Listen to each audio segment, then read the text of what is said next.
اعوذ باللہ من الشیطان الرجیم بسم اللہ الرحمن الرحیم۔ ایمان ٹی وی پاکستان کے ویورز کو السلام علیکم ورحمۃ اللہ وبرکاتہ۔ آؤ نماز سیکھیں، ہمارا پروگرام الحمدللہ جاری اور ساری ہے۔ سامعین محترم، آج جو ہمارے پاس ٹاپک ہے وہ ہے نماز میں جو ہم صورتیں ادا کرتے ہیں، جو ہم صورتیں پڑھتے ہیں، یعنی کہ جو ہمارا قرأت والا موضوع ہے، اس پر ہم آج انشاءاللہ گفتگو کریں گے۔ سب سے پہلے تو یہ جان لیجئے کہ جو فرض نمازیں ہیں اور جو سنت نماز ہے، اس میں ایک چھوٹا سا فرق یہ ہوتا ہے کہ ہم نے فرض نمازوں میں جو شروع کی 2 رکعت ہیں، اب چاہے وہ 2 رکعت والی نماز ہو، 4 رکعت والی نماز ہو، 3 رکعت والی نماز ہو، فرضوں میں جو شروع کی 2 رکعت ہوتی ہیں اس کے اندر ہم نے سورہ فاتحہ کے بعد ایک سورت ملانی ہوتی ہے۔ ابھی ہم اس پر مزید گفتگو کریں گے کہ وہ کتنی بڑی سورت ہونی چاہیے، پہلے کون سی سورت پڑھنی ہے، بعد میں کون سی سورت، اور کیا ایک آیت پڑھنے سے یہ فرض ہمارا ادا ہو جائے گا۔ تو ابھی ہم اس پر بات کرتے ہیں۔ سب سے پہلے آپ یہ سمجھ لیجئے کہ سورہ فاتحہ کے بعد کوئی بھی سورت یا آیت جو ہم ملاتے ہیں وہ فرضوں کے اندر صرف شروع کی 2 رکعت کے اندر ملانا لازم اور ضروری ہے۔ جو اگلی 2 رکعت یا 1 رکعت جو باقی رہ جاتی ہے اس کے اندر اگر آپ سورہ فاتحہ بھی پڑھ لیں گے تو آپ کا جو قرأت والا فرض ہے وہ ادا ہو جائے گا۔ جبکہ دوسری طرف جو ہم سنتیں ادا کرتے ہیں، سنت مبارکہ، اس سنتیں چاہے وہ موقدہ ہو، چاہے غیر موقدہ ہو، چاہے واجب نماز ہو یا نفل نماز ہو، ان تمام رکعتوں کے اندر، چاہے وہ 4 رکعت ہوں، 3 رکعت ہوں، 2 رکعت ہوں، ان میں تمام رکعتوں کے اندر ہر سورت کے بعد، ہر سورہ فاتحہ کے بعد آپ نے سورت ملانا آپ پر لازم ہے۔ اگر نہیں کیا تو آپ کی نماز ادا نہیں ہوگی۔ اب آپ یہ سمجھ لیجئے کہ پہلے کون سی صورتیں پڑھنی ہیں اور بعد میں کون سی صورتیں۔ دیکھیں، جو قرآن کی جو ترتیب ہے، جو ہمارے سامنے قرآن ترتیب میں موجود ہے کہ پہلے الف لام میم پارہ، پھر سیقول، پھر تلک الرسل، اور پھر آگے اس طرح کے پارے، پھر اسی طرح پہلے سورہ فاتحہ، پہلے سورہ بقرہ، پھر سورہ آل عمران، پھر سورہ نساء، اور اس طرح سے آگے۔ یا اگر ہم آخری 10 صورتوں کی بات کریں تو پہلے سورۃ الفیل، پھر سورہ قریش، پھر سورہ ماعون، پھر سورہ کوثر، پھر سورہ کافرون، پھر سورۃ النصر، پھر سورۃ اللہب، پھر سورہ اخلاص، پھر سورہ فلق، اور پھر سورہ ناس۔ یہ جو ترتیب ہے آپ نے اسی ترتیب کو ملحوظ رکھنا ہے۔ یعنی اگر پہلی رکعت کے اندر سورہ فاتحہ کے بعد آپ اگر سورہ فیل ادا کر رہے ہیں، سورہ فیل پڑھ رہے ہیں، تو اگلی رکعت کے اندر اب اس کے بعد والی کوئی سی بھی سورت آپ پڑھ سکتے ہیں، اس سے پہلے والی کوئی سورت نہیں پڑھیں، کیونکہ ایسا کرنا نماز کے اندر اگر جان بوجھ کر کریں گے تو حرام ہے اور آپ کو نماز ادا کرنی پڑے گی۔ اور اگر غلطی سے کر دیا، بھول چوک ہو گئی، تو پھر اس میں کوئی مواخذہ، کوئی مسئلہ نہیں ہے، اور اس میں سجدہ سہو بھی نہیں ہوگا اگر بھولے سے ہے تو۔ مثال کے طور پر ایک شخص نے سورہ لہب یا سورہ ناس پڑھ لی تھی پہلی رکعت کے اندر، اب اس کو یاد ہی نہیں آ رہا، اس کو ذہن میں ہی نہیں آ رہا کہ میں نے پہلی رکعت میں کون سی صورت ادا کی ہے، تو اب وہ کوئی سی بھی اگر صورت ادا کرتا ہے تو اس کی نماز ادا ہو جائے گی، سجدہ سہو بھی نہیں ہوگا، اگرچہ بعد میں اس کو یاد بھی آ جائے۔ تو جس طرح قرآن کی ترتیب ہے اسی طرح نمازوں میں رکعتوں کے ساتھ اس کی ترتیب آپ نے رکھنی ہے سورہ فاتحہ کے بعد۔ مثال کے طور پر اگر ہم پہلی رکعت ادا کر رہے ہیں جس میں ہم نے سورہ فاتحہ پڑھ لی، سورہ فاتحہ بھی میں آپ کو بتا دیتا ہوں، اور اس کے بعد اگر کوئی صورت ملانی ہے تو وہ بھی میں آپ کو طریقہ بتا دیتا ہوں۔ اور ایک اور چیز یہاں پر آپ نے خیال رکھنا ہے کہ آپ نے اگر پہلی رکعت کے اندر مثال کے طور پر 10 آیتیں پڑھی ہیں تو آپ اب اگلی رکعت کے اندر اس سے کچھ کم آیت پڑھیں گے،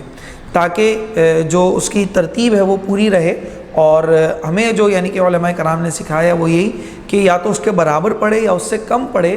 اگر اس سے زیادہ بھی پڑھ لے گا تو نماز پر ویسے کوئی فرق نہیں پڑتا، لیکن اصح اور پسندیدہ قول یہی ہے کہ آپ پہلی رکعت کے اندر جتنی آیتیں مبارکہ پڑھ رہے ہیں اگلی رکعت کے اندر اس سے کچھ کم یا اس کے برابر رکعتیں پڑھیں۔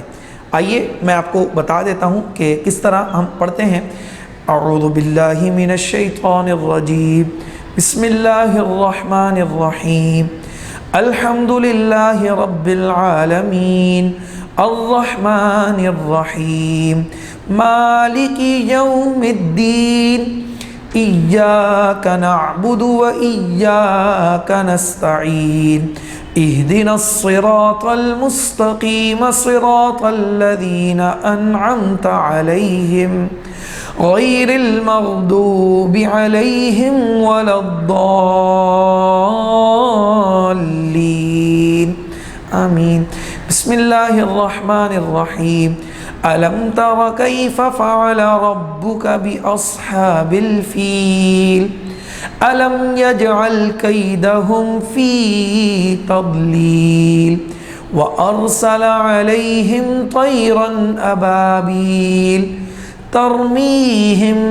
بحجارة من سجيل فجعلهم كعصف مأكول۔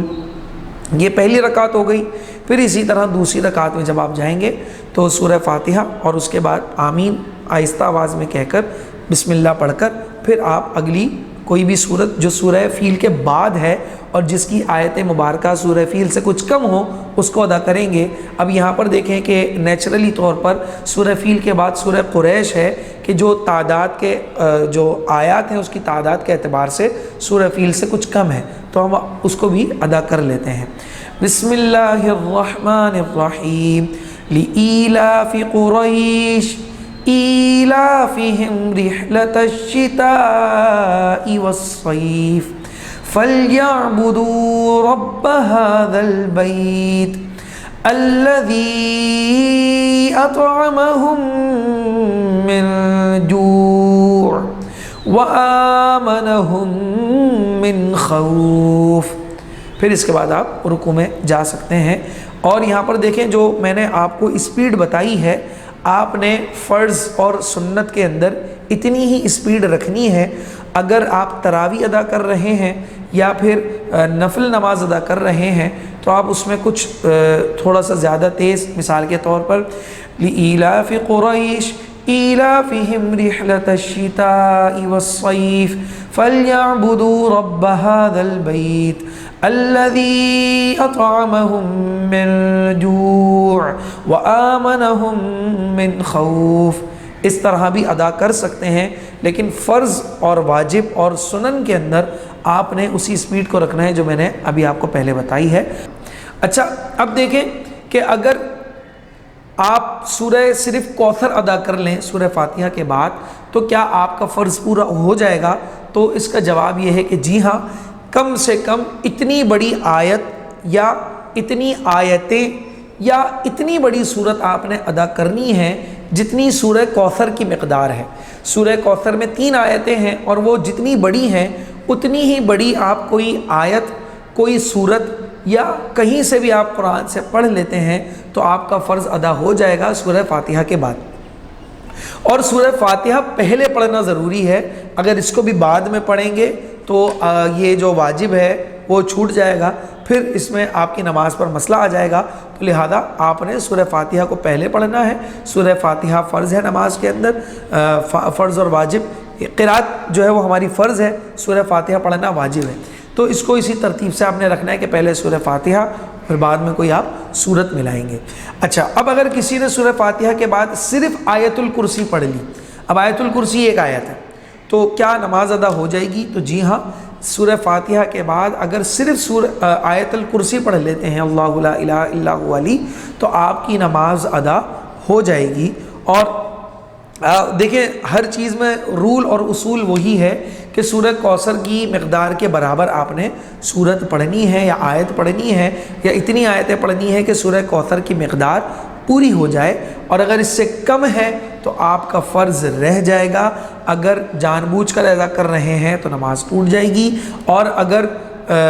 بھولے سے بھی اگر کر دیا ہے فرض کے اندر تب بھی ہمارے علماء کرام کے نزدیک اس میں آپ کو نماز پوری ادا کرنی پڑے گی، کیونکہ سورہ فاتحہ اور سورت کو ملا کر پورا ایک فرض ہوتا ہے، یہ الگ الگ فرض نہیں ہے۔ یعنی کہ ایسا نہیں ہے کہ اگر کسی نے کم سورت پڑھی اور آخر میں سجدہ سہو کر لیا تو نماز ادا ہو جائے گی، ایسا نہیں ہے، بلکہ اس کو نماز پوری دہرانی پڑے گی۔ لیکن عمومی طور پر ہوتا یہی ہے کہ جب ہم آیتیں اور صورتیں پڑھ رہے ہوتے ہیں تو ہم اس کو مکمل ہی پڑھتے ہیں، خاص طور پر جو چھوٹی صورتیں ہیں تو اس طرح کا کوئی معاملہ ہوتا نہیں ہے، لیکن پھر بھی آپ نے اس کا خیال رکھنا ہے، اور خاص طور پر اس کی ترتیب کا لازمی خیال رکھنا ہے۔ اور اگر کوئی شخص ہر رکعت کے اندر سورہ اخلاص پڑھے جا رہا ہے سورہ فاتحہ کے بعد، تب بھی اس کی نماز ادا ہو جائے گی۔ لیکن حفاظ کرام جو ہوتے ہیں ان کو یہ چاہیے کہ وہ قرآن کو الگ الگ جگہوں سے پڑھیں، لیکن اگر کوئی بہت زیادہ انہوں نے آیت کو پڑھا ہوا ہے یا کوئی ایسی آیت مبارکہ ہے کہ جو ان کے لب سے بہت آسانی سے اور بہت اچھے انداز میں نکلتی ہے، تو اس کی بھی وہ کثرت کر سکتے ہیں۔ اور یہاں پر ایک بات میں آپ کو اور بھی بتاتا چلوں کہ اگر کوئی شخص قرآن پڑھا ہوا نہیں ہے تو اس پر اتنا قرآن سیکھنا واجب ہے کہ جو ایک جیسی آواز والے الفاظ ہیں وہ الگ الگ ہو جائیں، جیسے ہا اور ہا، عین اور حمزہ آ، اور اسی طرح قاف اور کاف، تو اور تا، ذا زا، اور اسی طرح دال اور دو۔ تو یہ جو ایک جیسی آواز والے حروف ہیں، ان آوازوں کے اندر امتیاز ہو جائے، اتنا اس پر قرآن سیکھنا فرض ہے۔ اگر پورا قرآن اس طرح نہیں سیکھ سکتا تو کم سے کم ایک سورت یا دو صورتیں ان کی پریکٹس کر لے، کسی اچھے قاری سے پڑھ لے، کسی اچھے قاری سے سیکھ لے، اور اس کی بار بار پریکٹس کرے۔ سورہ فاتحہ کے اندر یا کسی سورت کے اندر یا تسبیحات کے اندر یا التحیات کے اندر کہیں پر بھی اگر آپ کی تجوید کے اعتبار سے آپ کا جو تلفظ ادا کر رہے ہیں اس کے اعتبار سے اگر کوئی ایسی غلطی ہو گئی کہ جس کا معنی تبدیل ہو گیا تو آپ کی نماز ٹوٹ جائے گی، آپ کو دوبارہ نماز ادا کرنی پڑے گی۔ تو اس کے لیے ضروری یہ ہے کہ آپ قرآن کو اچھے انداز میں سیکھیں، اور جو آواز ایک جیسی آواز والے الفاظ ہیں کم سے کم ان کے اندر آپ امتیاز کر سکیں، اتنا قرآن ہم سب پر سیکھنا فرض ہے۔ اور اگر کوئی شخص، آپ دیکھیں کہ حدیث مبارکہ میں نا کہ جو قرآن سیکھ رہا ہوتا ہے اس کے لیے دو اجر ہیں، ایک تو وہ جو سیکھ رہا ہے اس کا ثواب، اور وہ جو پڑھ رہا ہے اس کا ثواب، یعنی کہ وہ جو بار بار کوشش کر رہا ہے نا پڑھنے کی، اس کو الگ سے ثواب ملتا ہے باقاعدہ۔ ولہذا آپ اس کو اچھے انداز میں کسی اچھے قاری صاحب سے سیکھیں۔ جو عمومی طور پر ہمارے یہاں پر پرانے دور میں باجیوں کا دور ہوتا تھا کہ جس میں الف ب ت ث پڑھائی جاتی تھی، اور اکثر جگہوں پر غلط انداز ہوتا تھا، اکثر جگہوں پر،